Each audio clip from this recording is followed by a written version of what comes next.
Ako ang Yahawa, ang iyong banal, ang may likha ng Israel, ang iyong hari.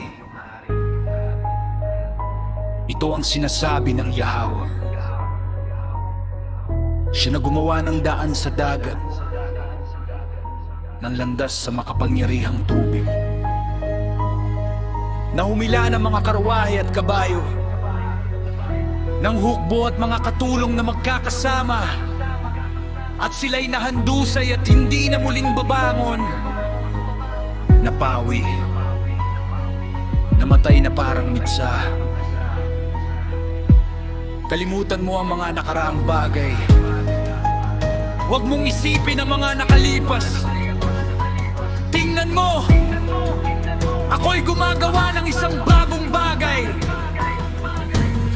Ngayon ito'y sumisibol. Hindi mo ba ito napapansin? Ako'y gumagawa ng isang daan sa ilang,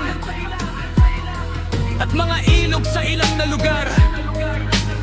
Iginagalang ako ng mga hayop sa ilang, ng mga tsakal at mga kuwago, sapagkat ako'y nagbibigay ng tubig sa ilang, at mga ilog sa ilang na lugar, upang maiinom ng aking bayan, ng aking hinirang. Ang bayang aking hinubog para sa aking sarili, upang kanilang ipahayag ang aking papuri. Gayunpaman, hindi mo ako tinawagan, Jacob. Hindi ka napagod para sa akin, Israel. Hindi mo ako dinala ng mga tupa para sa mga handog na sinusunog, o pinaranalan ako ng iyong mga hain. Hindi kita binigyan ng pasaning mga handog na butil, o pinagod sa mga kahilingan para sa insenso. Hindi ka bumili ng mabangong kalamo para sa akin, o nag-ukol sa akin ng taba ng iyong mga hain.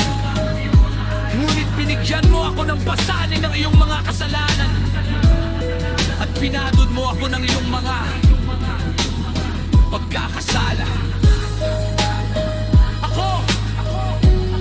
Ako mismo ang siyang bumubura ng iyong mga paglaban para sa aking sariling kapakanan, at hindi na naalaala ang iyong mga kasalanan. Suriin mo ang nakaraan para sa akin. Tayo'y magtalo ng magkasama. Ilahad mo ang iyong kadahilanan para sa iyong kawalang sala. Ang iyong unang ama ay nagkasala. Ang mga isinubok upang magturo sa iyo ay naghimagsik lamang sa akin.